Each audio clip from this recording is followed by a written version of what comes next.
Olá, seja muito bem-vindo ou bem-vinda ao ExpertCast, o podcast dedicado à inovação em saúde. Eu sou Gustavo Meireles, vice-presidente médico da AFIA, fundador da comunidade de inovação em saúde, e é um grande prazer ter você aqui conosco para mais um episódio. A cada conversa eu recebo os maiores especialistas em inovação na saúde, aqui do Brasil e também do mundo, para debater os principais temas que estão transformando o setor. Nós falamos de inteligência artificial, telesaúde, novos diagnósticos, tratamentos, diversos temas com o objetivo de manter você atualizado ou atualizada sobre as mais recentes tecnologias e tendências do setor.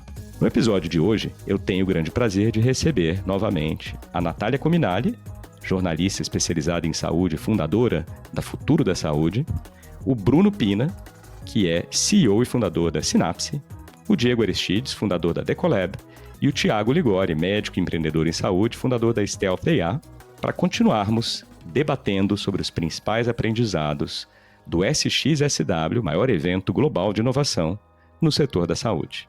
Este é um episódio especial que foi gravado ao vivo, diretamente dos estúdios aqui da AFIA em São Paulo, com uma parceria com a comunidade de inovação na saúde. E neste episódio a gente vai continuar o nosso papo, mas agora com perguntas da plateia.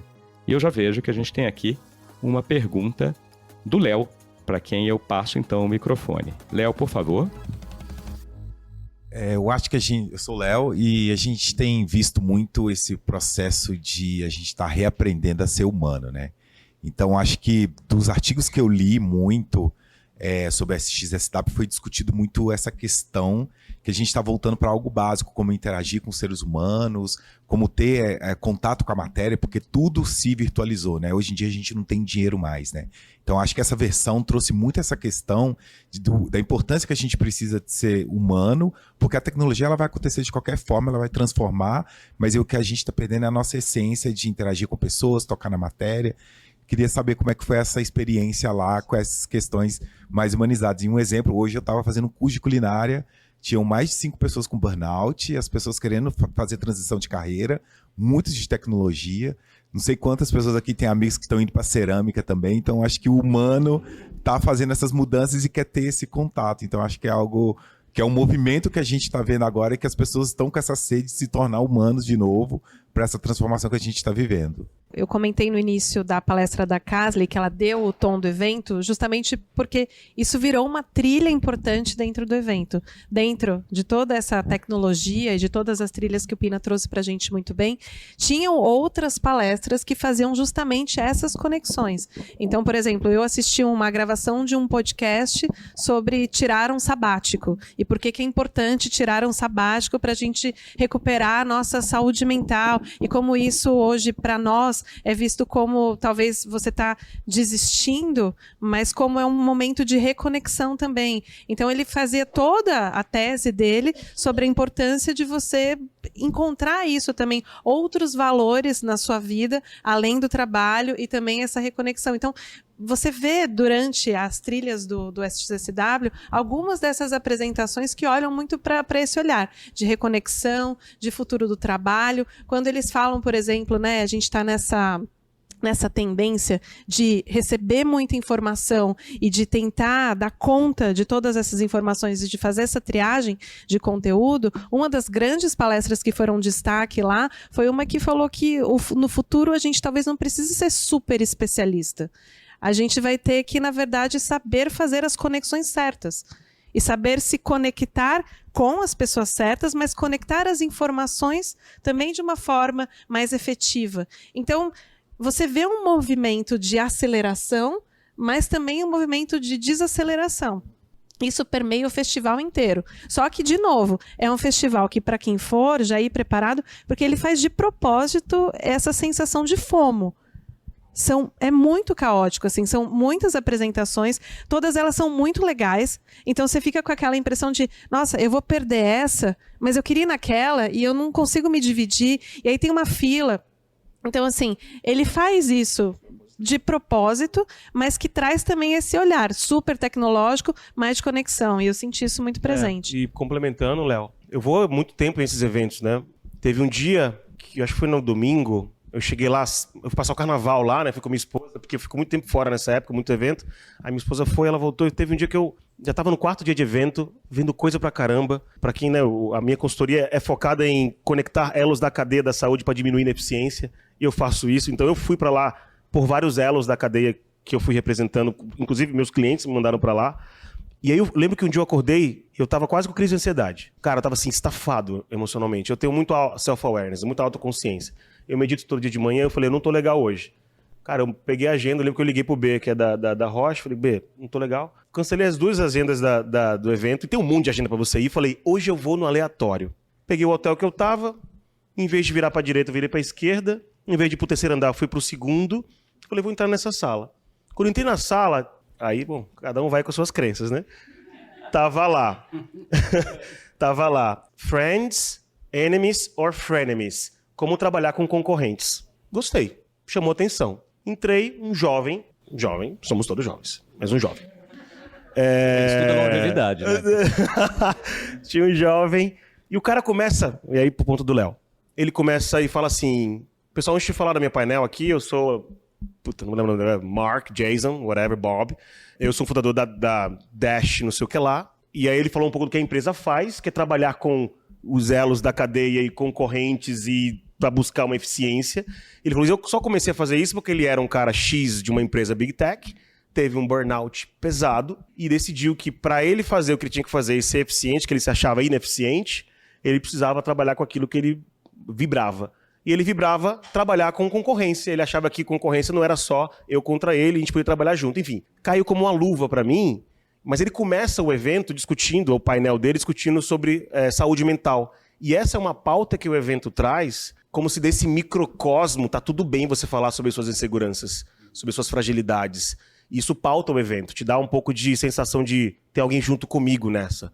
E isso é uma mudança, especialmente para um US, né, um país extremamente voltado para essa deficiência, mas somos o país da ansiedade, Leozinho. Então, assim, teve muito disso lá. De um lado, Brené Brown, essa mulher é incrível. Mas eu acho que tem muito... Ele é um evento voltado para... Como se você pegasse uma pauta e ele vai AI, não AI, tecnologia, agricultura, ele vai em todas, ele clean tech, ele pega uma pauta e ele discute ela sobre todas as óticas, música, arte, isso é muito interessante, porque você escolhe o olhar, a faceta do evento que você quer ver. Então teve muita pauta de saúde mental, de reconectar e voltar a ser humano, e tem muitas que estão gravadas e disponível online, então quem quiser assistir vale muito a pena. Eu acho que tem um ponto também que essa sensação do 3º, 4º dia de exaustão, né? Ela é real e todo mundo tem, e você percebe as pessoas espalhadas pelos cantos, assim, tipo, hoje eu vou ficar por aqui, vou dar um tempo, quase se abraçando assim, vamos só conversar? Sobre o quê? Qualquer coisa. Comida, sobre qualquer coisa, né? E numa dessas também eu acabei entrando numa agenda aleatória, e era Brain Skin, e falando sobre como que o nosso cérebro tem influenciado o maior órgão do corpo, né? O corpo humano. E aí eu entrei e comecei a ver lá a movimentação e tal. Eu falei, putz, acho que eu tô no lugar errado, mas vou ficar. E de repente a pessoa vira para falar assim, a palestrante, tal, era um talk, e eu vou tomar a liberdade de fazer o que ela fez lá, né? Ela parou e falou assim, olha para a pessoa do seu lado e fica olhando para ela por 1 minuto, 30 segundos. Olha e fica olhando 30 segundos. Sério, gente, olha um pro outro. 30 segundos. E aí, você brasileiro já vai fundo, né? Só que pensa que a gente tava no 4º dia, todo mundo cansado. Aí ficou todo mundo assim, ó, um olhando pro outro assim. Sem falar nada. Sem falar nada. Aí ela falou assim, você pode só fazer uma coisa, então? Qual? Dar um sorriso? Aí, o sorriso era assim, ó. Cara, em 30 segundos, tava a sala inteira com 200 pessoas gargalhando alto. E aí ela começa com a tese dela, falando sobre o impacto das emoções na pele. E era uma Under Forbes famosa sobre de cosméticos. E no final, eu falei assim, foi uma palestra ali de quase 1 hora que eu comecei entrei achando que, poxa, não seria legal, e saí de lá com vários insights e estou usando isso no dia a dia e também replicando isso até em outros locais, né, onde a gente tem lá proximidade com Deep Tech, aproveitando, pô, isso aqui aumentou dopamina, isso aqui é cortisol, isso aqui é não sei o quê. Então a gente começa a pensar um pouco diferente também.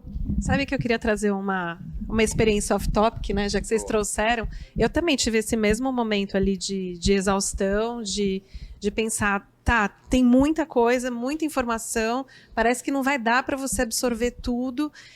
E aí eu pensei, para onde que eu vou? E lá eles têm várias oportunidades, várias salas, muitas coisas, mas eles também têm uma sala gigante. Aí o que eu fiz? Brasileira, né? Vi uma fila enorme e falei, vou entrar nessa fila. Não sei o que é.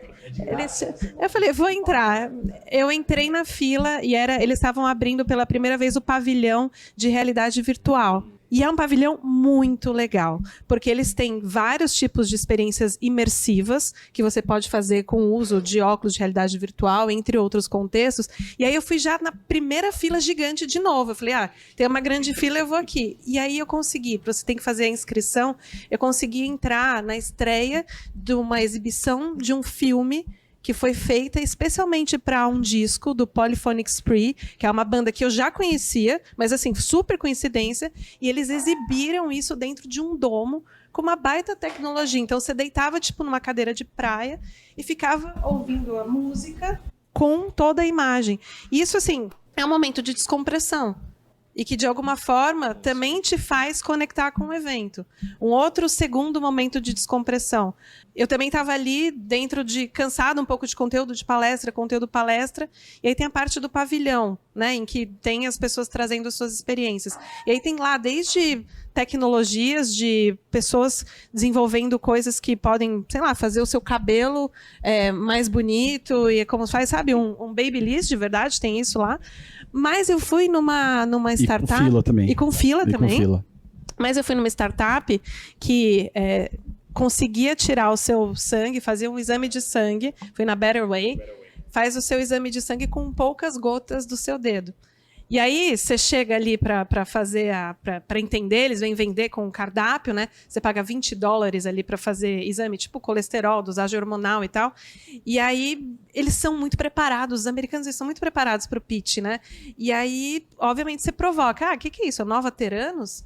E aí eles já têm ali dentro da televisão do tipo a explicação de que não, a gente tem evidência científica, a gente está indo atrás disso e tal, e aí você para e senta. Então, assim, são outras experiências além de você parar para assistir a palestra. Eu fiz esse exame lá. Eu fiz também. Eu sentei lá para fazer. E dói.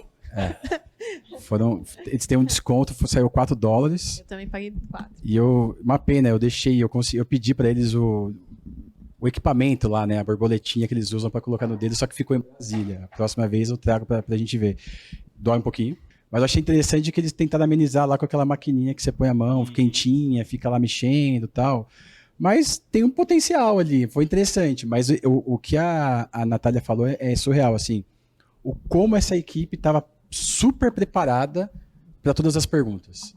E o atendimento também foi bem humanizado. Assim, não vai nem doer e tal. Aí começava a apertar, assim, um negócio bem diferente, interessante, que eu acho que a gente vai ver em breve funcionando. Esse pavilhão, só para voltar para as perguntas, esse pavilhão é como se fosse uma feira de tecnologia, que todo mundo se inscreve. Lá tem desde delegações de países que vão buscar recrutamento de pessoas. Então lá tinha Londres, lá tinha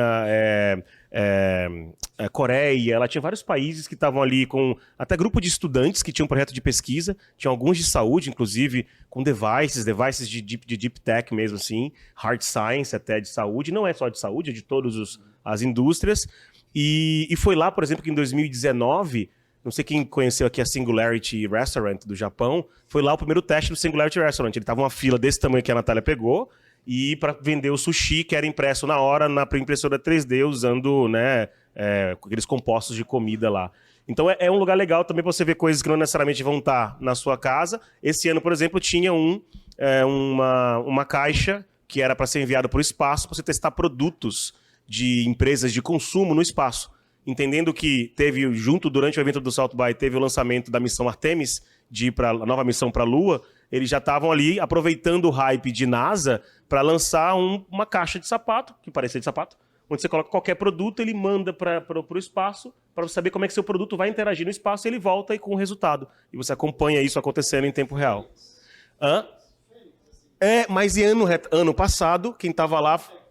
a Fênix. Ano passado estava a Space Pharma, que é uma empresa que fez uma parceria junto com a SpaceX e criou um laboratório de R&D dentro de uma caixa de sapato, que envia dentro das missões da SpaceX e vira um laboratório vivo para fazer drug discovery, acelerado num ambiente diferente. É isso aí, cara. É isso aí.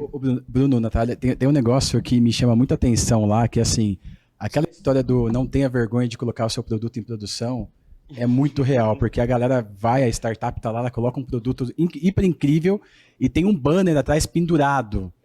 Sim, você vê que até tá meio mal pendurado, né? E aí você encosta e fala assim, cara, a gente aqui que tá acostumado a ir nos eventos aqui no Brasil, que é tudo hiper megalomaníaco, né? Lindo, bonito. Aí você chega, você encosta ali, começa a trocar uma ideia, para ser de escola. E você começa a conversar com a galera com muita profundidade. E se você... Depois eu mostro foto para vocês. Você vê a foto e fala assim, jamais, vou provocar aqui, tá? Jamais que um médico ou uma médica parariam no Brasil para falar com essa startup, mas lá fala e às vezes até tem vontade de trazer para o Brasil. Então tem um negócio assim de... É uma provocação em todos os momentos, né? Realmente sai da caixinha, volta, se desestabiliza, se reestabiliza e segue aí para quem ficou os 10 dias, né? É bem maluco, assim, é caótico, realmente. Vamos lá. A Camila está perguntando, Natália, fiquei interessada no podcast que fala do ano sabático. Eu também fiquei. Poderia compartilhar conosco a referência, por favor? Depois, se você tiver o link, eu coloco na descrição do vídeo, mas eu acho que gerou interesse aqui do pessoal. E a Raquel está perguntando, acho que a Natália falou um pouquinho disso, mas se vocês viram algo específico na área imersiva, VR, ou o foco mesmo foi só em inteligência artificial? Quer falar? Sobre o podcast, eu passo sim a referência. Aliás, essa é uma coisa importante.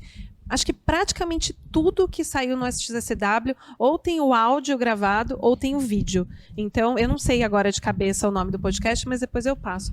Sobre experiência imersiva, essa sala de experiência imersiva que eu comentei com vocês, ela é bem legal porque ela tem várias experiências, só que como tem muita gente, você precisa agendar para conseguir vivenciar essas experiências. Então, você agenda e aí tem que ficar meio que à disposição. Eu fiz algumas. Uma delas que eu fiz, além dessa que eu contei da música, foi uma que era praticamente um documentário sobre aborto, então que é uma questão bem importante nos Estados Unidos, que traz um pouco desse contexto e aí você faz essa experiência imersiva com óculos de VR, como se você estivesse realmente conversando com uma menina que tinha feito 2 abortos e ela traz toda a emoção e tudo o que acontece, ela faz uma construção com a personagem e com as imagens por trás. Então, assim, é bem realista, assim, e foi uma das experiências imersivas que eu tive lá. Vi um painel também sobre o uso do VR, né, da realidade virtual na saúde, muito legal, assim. A gente estava no mesmo, então...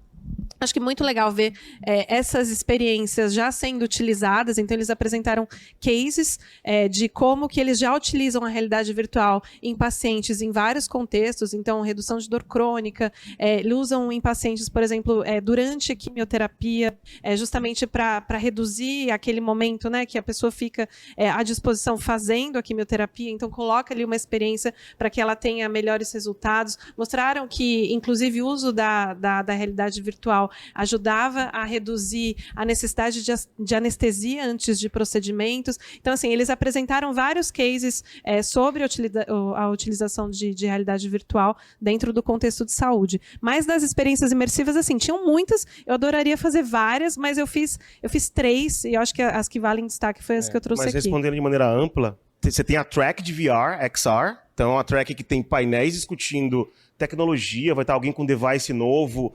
Ano passado eu vi uma de design, explicando como em 1 hora, eles faziam quase como um how-to, um playbook de como criar uma estratégia usando o device, e eles faziam com uma pessoa que era do Google, uma pessoa que era da Apple, bem legal, assim, dinâmico.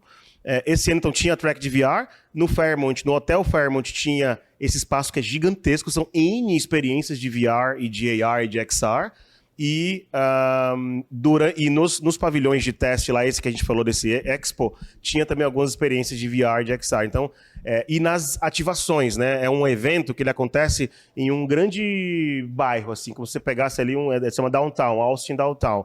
Deve ser, sei lá, 8x8 grandes quadras. E tem muita ativação. Então, as ativações também, elas propiciam algumas experiências, algumas são conteúdo. Então, a Casa São Paulo é o segundo ano que tem a Casa São Paulo, junto com o governo do estado. Já teve a Casa Brasil, que teve o governo do Rio Grande do Sul, de vários outros estados. E nessas casas também tem muita imersão. Então teve o espaço de Dubai, que era um espaço só de experiências imersivas do futuro, usando AI. E também dava um chocolatinho Dubai, que é um chocolatinho super gostoso, recomendo, com pistache. Mas essas coisas... tinha uma casa da DeepSeek. Então, né, a AI... da China nos Estados Unidos, numa casa no South By, que é super divertido ver isso. Tinha casa de... Enfim, tem muitas casas. Então, para quem perguntou sobre AR, ele permeia também o evento inteiro como muita coisa, mas o Fairmont, que é esse que a Nath foi, é onde tem assim, os maiores imersões de VR e AR. Tinha várias startups também com VR e AI. Teve uma que acho que você chegou a olhar também, que eu vi foto sua lá, que eles estavam colocando música e projetando um vídeo para você ter uma experiência da música com vídeo. Acho que, se não me engano, era coreana ou chinesa essa startup, eu não me lembro. Parecia aquele filme antigamente, Robô, não sei o que lá, que tinha um robô amigo, assim, bem tosco. Era você ouvir áudio com uma lentezinha, tipo uma lente na sua frente para você ver e ouvir. Bom, eu também. isso. Esse foi eu até perguntei quanto custa. Ele, a média vai custar mais ou menos $5 mil. Eu falei, legal. Vai bem. E esse ponto que eles trouxeram também é legal entender, porque existem eventos acontecendo dentro do South by Southwest, que não tem nada a ver com o South by. Então, tem eventos específicos de marketing, eventos específicos de ativações, né? De outros temas que não estão nem ligados. Que você tem que tentar entrar por fora, fazendo o credenciamento antes. Você não precisa ter o crachá. Exatamente. A minha esposa estava lá, ela foi no Chicolab. Era um evento só de mulheres, para mulheres, de muito legal, de vários assuntos, e ela não estava no Salto by Salto. Mas se você tá com o crachá, você em alguns lugares da cidade, você não paga para entrar, ou você não pega fila, porque o crachá meio que te dá uma entrada ali vitalícia. Diego, dentro de experiência ali com aplicação prática de física quântica, né? Fazendo um paralelo com o Watson, que foi o primeiro a colocar a inteligência artificial na pauta, a física quântica aplicada a uma realidade. Eles trouxeram alguma visibilidade, claro, não da onde pode chegar, mas da onde o trilho está levando dentro da física quântica. João, na prática, sim, é o próximo superciclo tecnológico que a gente vai vivenciar. E ele vai potencializar exatamente a pesquisa científica, o avanço na biotecnologia. Então, o que está ali na marcha é a capacidade de processamento. Desafio. Computadores são gigantescos e dependem de muita infraestrutura. Acho que o movimento que a concorrência, né? Quando a gente olha para as Big Techs, por mais que a gente esteja lá a briga, todo mundo falando de IA generativa, existe uma outra briga nos bastidores, ou já até anunciada, que é a corrida da computação quântica. Quem que vai dominar esse tema, porque é o novo próximo superciclo, é a fronteira do conhecimento mesmo. Então, assim, tem muitos caminhos, mas ainda nada muito certeiro, por conta de custo, por conta de capacidade de processamento, e principalmente é algo complexo até de se explicar, né? A gente fala de computação quântica, de física aplicada, a gente não está nem conseguindo ainda interagir com a filosofia que precisa para poder falar com o chat GPT ou com a IA generativa, e de repente vem essa loucura do quantum, né? Mas é um caminho claro de novo ciclo, é algo que todas as Big Techs estão buscando e querem alcançar, e eu tenho, assim, uma aposta aqui que em 3, 4 anos a gente vai vivenciar o uso dela e o uso aplicado no negócio. Então, ou seja, potencializando pesquisa ou até mesmo disruptando o processamento, enfim, é questão de pouquíssimo tempo. Ô, João, só para complementar, eu estava num painel que teve um caso aplicado, eu estava no painel do Alex Zavorokov, é o presidente fundador da Insilico Medicine, e ele é um cara que já é super avançado, né? Ele tem um robô que é pesquisador clínico, ele tem vários modelos que ele trabalha na empresa dele, ele trabalha, quem não conhece a Insilico Medicine, ele acelera o drug discovery usando AI, modelo de IA generativa, ele já tem drogas em fase 2B para atrofia muscular, e eles têm como se fosse um pipeline no site deles, sem entrar em Insilico Medicine, só que ele vende a pesquisa avançada. Quer comprar uma droga para triplo negativo, câncer de mama, que está numa fase inicial de teste, e eu já cumpri várias etapas que custaria bilhões, ele tem um carrinho. Você pode comprar a pesquisa a partir dali, é real. E há algumas que já estão prontas para teste, e outras que você compra a pesquisa, a estrutura, os estudos. Eu fiquei próximo dele por conta do negócio de longevidade, ele era presidente de uma empresa de longevidade. Nas perguntas e respostas, no painel dele, veio um doidão e perguntou, cara, quando o quanto chegar, a computação quântica, quanto isso vai acelerar o processo de drug discovery no mercado? E aí ele falou, cara, a gente já tem um paper publicado de uso de quanto no drug discovery, ele hoje é caro, hoje não cabe dentro de uma conta, ainda que você busque eficiência, porém, na saúde, no momento que a gente vive hoje, especialmente em drug discovery, você não tem velocidade que você pode melhorar, porque a regulação para você evoluir do pré-clínico ao clínico é extremamente gigantesca e não faz sentido usar um quanto para isso hoje. Mas só para trazer o caso real, que eles já testaram dentro do ambiente do laboratório deles, mas que eles pararam de usar porque ela é cara, ela demanda muita energia e fazendo a conta ela não faz sentido ainda nesse momento. Oi, eu sou o Ailton. Há poucos anos, né, as startups iriam revolucionar o clínico assistencial, né? E você vê que várias falências estão mostrando que não é bem assim, né? O caso da Babylon há alguns anos, ontem foi a 23andMe, chocante, né? Como é que vocês veem isso, né? Qual que é o papel das startups de fato na saúde, respirando o SXSW? O Pina falou um pouco da regulação, que eu acho que é super importante, mas tem um outro ponto que é educação. Nós não estamos ainda preparados para interagir no mundo digital. A gente tem uma dificuldade absurda. E essas empresas que se propuseram a entrar 100% num caminho digital, sem ter esse lance de potencializar as capacidades humanas, né? Então conectar um IoT com um Digital Twin, com a inteligência artificial e realmente conectar com o device, levar a informação para dentro para que o time médico consiga avaliar, a gente tem um gap muito grande para até acontecer isso. E os times de saúde, né, o clínico assistencial, ele não está preparado para esse mundo. Hoje a gente fala muito sobre doença, principalmente no Brasil. O South by trouxe para a gente a provocação falar sobre saúde. Saúde social, saúde emocional, enfim.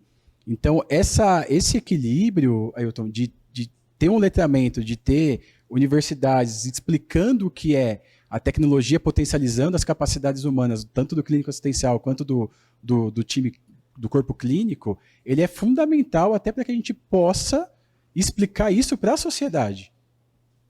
Hoje é muito mais legal eu ir até um consultório e falar com o meu médico e ficar 1 hora falando com ele. Isso é luxo. Isso é VIP. E o VIP, a gente gosta do VIP, não gosta? A gente quer isso. Só que ao mesmo tempo a gente tem uma provocação de não estar preparado e a gente querer algo que é muito pessoal. Eu acho que, assim como a gente está falando hoje de AI, que foi algo explorado e lançado em 1950, e naquela época, quando a gente, para quem estava naquela época, olhava e falava assim, pô, isso não vai dar em nada, porque não tinha poder computacional e nem letramento suficiente, eu acho que é o momento que a gente está vivendo hoje na saúde. A gente está começando a ter tecnologia, a gente está começando a ter capacidade de processamento, só que agora talvez estejamos no lugar errado, na hora errada. E daqui a alguns anos a gente vai ver essa mudança. Minha opinião aqui de mercado. Vou dar uma leitura, Ailton, minha, assim, de veterano de evento. O evento está indo para uma linha onde tecnologia, Babylon, 23andMe, ano retrasado a founder estava lá. Ano passado ela estava com um pesquisador do Vale do Silício, um alemão, que tá criando uma nova indústria farmacêutica dentro de uma discussão sobre medicamentos para o sistema imunológico. Ela está mapeando o sistema imunológico do mundo inteiro, um projeto de trilhões, com um apoio já de gigantescos. Está fazendo isso por região, onde ele entende que mexendo no sistema imunológico isso vai levar lá. E por que eu estou falando disso? A 23andMe, no evento, ele já estava mostrando essa decadência. Pela primeira vez, Amy Webb, olha que eu não assisto a Amy Webb porque ela fica no YouTube, então eu não perco meu tempo. Mas é legal ir ver. Quem for, a tietagem é legal. Pela primeira vez, ano passado, ela começou uma onda de falar de biotechs, de falar sobre uma parte mais hard de ciência. E esse ano, cara, de todas as tendências que ela falou, acho que ela ficou presa, ela estava com a pauta de saúde esse ano. Ela focou muito em biotech. E aí o que eu vejo, olhando para o evento, de novo, não é um evento de saúde, mas é um evento de comportamentos, a startup SaaS, modelo financeiro de LTV, CAC, aumento de quantidade de usuário, essa não aparece mais lá.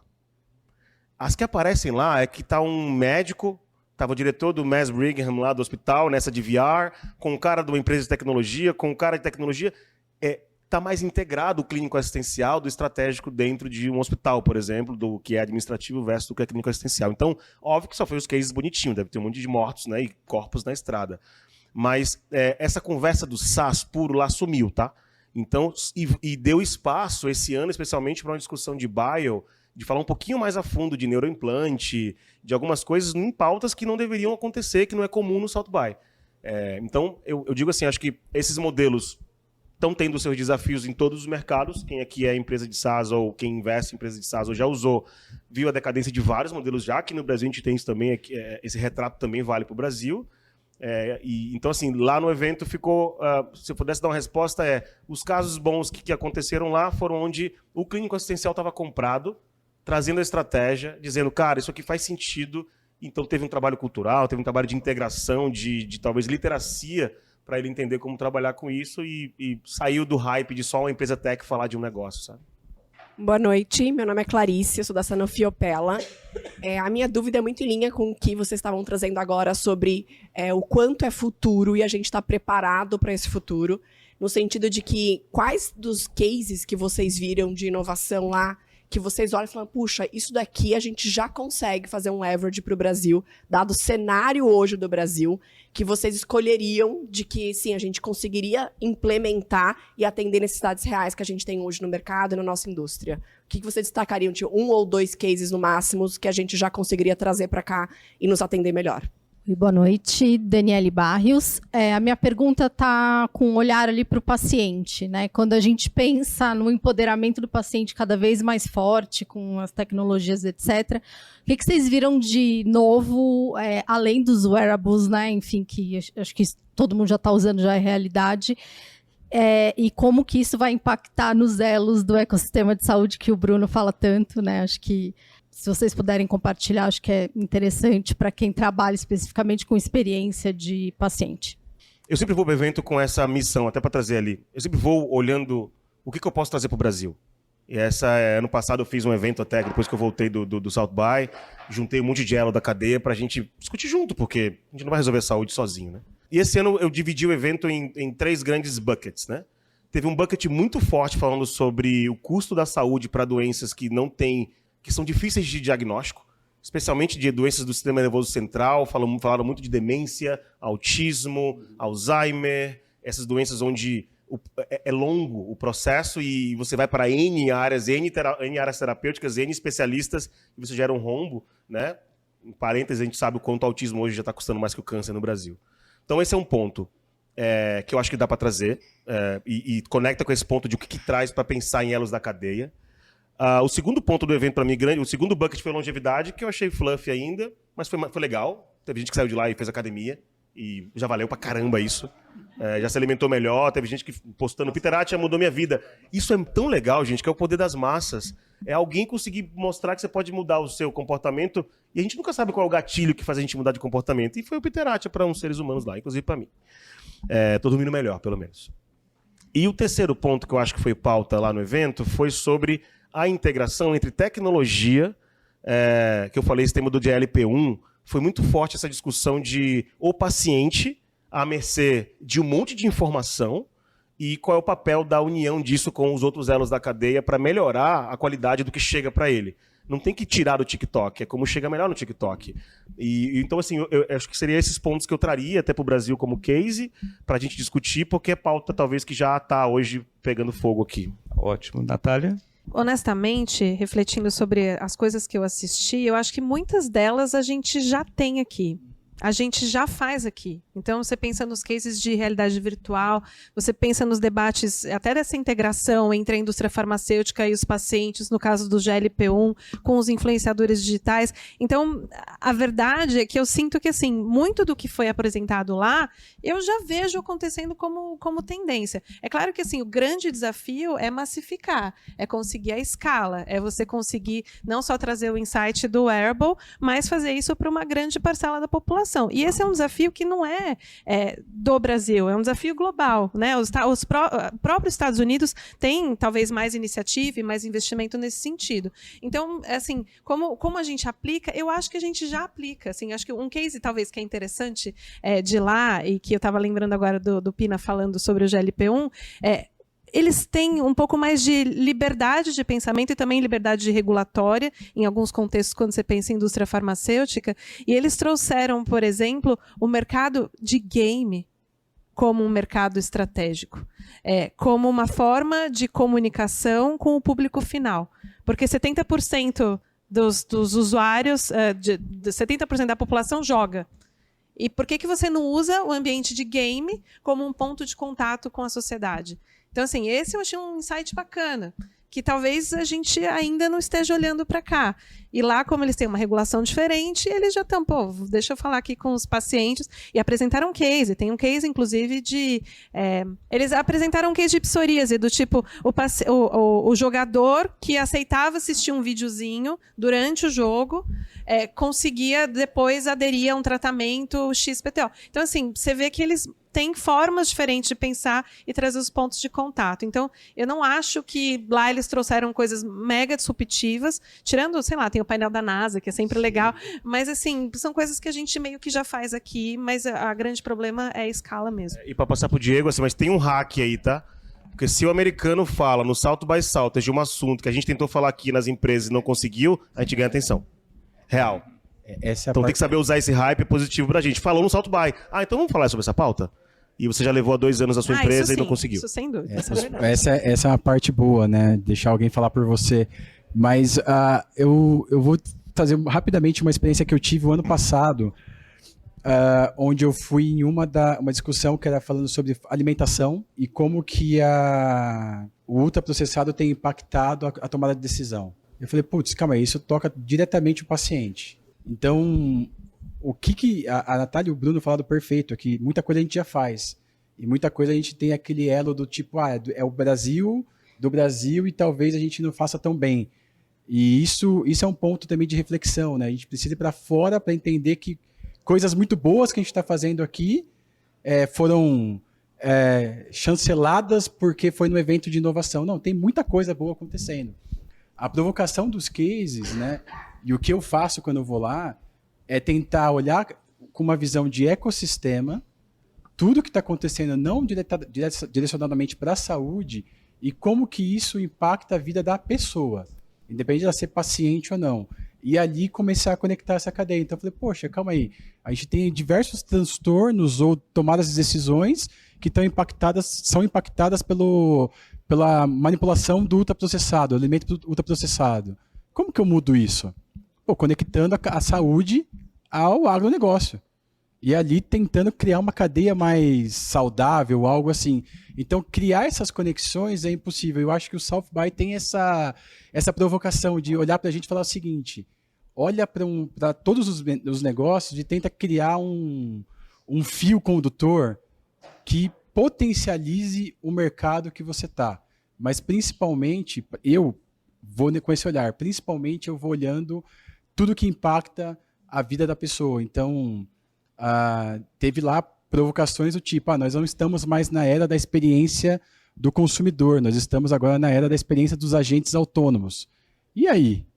Se realmente for isso, como que vai mudar tudo? Eu vou falar de novo, né? Eu vou falar com o paciente ou vou falar com o agente autônomo dele que está doente, que vai falar comigo para depois dar a resposta? Então, a gente está, assim, realmente se deixar ser provocado e principalmente ter o espaço de descanso ou o espaço de liberdade para poder falar e pensar, que é o PITS, que a gente não falou deles. E voltar estressado. Vou dar um exemplo que eu achei que um desses momentos aleatórios, eu estava numa palestra que acontece muito lá, isso tem que ser falado. Nome bonito, Painelistas incríveis, entrei e era bem ruim. Para não usar um termo ruim. Eu fiquei 10 minutos, olhei assim e falei, cara, eu não vou perder meu tempo aqui, vou passear. Não tinha como pegar outro painel, era mais longe do que eu queria ir. E eu fui dar uma volta no Expo. E aí tinha uma mocinha, e assim, parecia um painel de startups. Mas eu dizia assim, o impacto de hard science, biotech, não sei o que lá, em saúde. Eu falei, pô, tem saúde? Deixa eu ouvir, né? Sentei, como ninguém não queria nada, liguei o Other para poder capturar tudo, né? Porque eu não ia ouvir. Falei, acho que eu não vou nem ouvir. Manda eu deixar ele gravando aqui, vai que ele me dá um insight que eu não sei. Cara, só pra ficar no case de coisa que a gente pode trazer pro Brasil. Tinha essa mina, que eu não sei o nome dela, tá gravado lá. Ela desenvolveu uma tecnologia que ficava dentro das... Eu não crio abelha. Das caixas que as abelhas vão depois que vão polinizar lá, enfim. Vão para as florzinhas e voltam. Ela criou uma tecnologia que capturava exatamente o momento que ela entrava, que ela estava usando, e ela pegava e fazia uma análise rápida do que vinha, da qualidade da polinização que ela via depois que ela ia nas flores. E ela trabalhou com uma área de saneamento básico, o Ministério da Saúde, de uma cidade nos Estados Unidos, e para mapear a qualidade do ar e a qualidade do solo e como aquilo estava impactando a qualidade da saúde das pessoas naquela cidade. E aí ela montou um modelo, e aí é replicável? Provavelmente sim. Ela montou esse modelo onde ela estratificou esse teste, entregou na mão de, como se fossem community health workers, e eles começaram a trabalhar capturando essas, como se eles fossem as abelhas. Olha que loucura. Era bee working, uma coisa assim. E eles faziam o trabalho que uma abelha fazia para capturar alguns pólens, eles iam lá, e eles voltavam com esse dado, e eles criavam como se fosse um heat map de poluição do solo, da água, da região, para melhorar o saneamento básico. Então, assim, aleatório total. Mas é o tipo de coisa que, se a gente pensar num país com o nosso tamanho, com São Paulo, talvez eu gostaria de ver mais abelhas aqui para melhorar o nosso ar, mas esse é um exemplo que talvez a gente pode pensar em como é que cruza saúde, agro, com saneamento básico, com uma testagem, e aí, enfim, isso inspirando. Na minha cabeça, a menina era especialista PhD em abelhas. Ela começou a falar sobre o impacto de abelhas até em comportamentos organizacionais. Eu lembro, na hora que ela começou a falar isso, eu abri o Perplexity, o Deep Research, e mandei fazer uma análise de abelhas. Cara, eu mando para vocês, se vocês quiserem, a brisa que tem sobre abelhas Mas é isso. São os insights que às vezes vêm do evento desse que pode pensar em trazer para cá. É uma pena, mas infelizmente chegamos aqui no final da nossa conversa com esse quarteto fantástico. Natália, Bruno, Diego, Thiago, muito obrigado mais uma vez. Obrigado também à nossa plateia que encheu aqui o auditório da AFIA e colaborou muito também neste bate-papo sobre os aprendizados do SXSW na saúde. Para você que está nos ouvindo, se você quer estar em dia com o tema Inovação na Saúde, participe da nossa comunidade acessando inovaçãosaude.com e faça lá sua inscrição gratuitamente. Nossos grupos de discussão são abertos e gratuitos para trocarmos experiências e para atualização sobre as principais tendências do setor. O ExpertCast é um projeto com apoio da Agfa, que tem a produção da SoulPods. Se você gostou do episódio, siga o podcast na sua plataforma preferida de áudio, nos dê 5 estrelas, compartilhe com seus contatos e redes sociais. Isso nos ajuda a levar informação de qualidade para mais pessoas e fortalecer o debate sobre inovação na saúde. Muito obrigado e até o próximo episódio.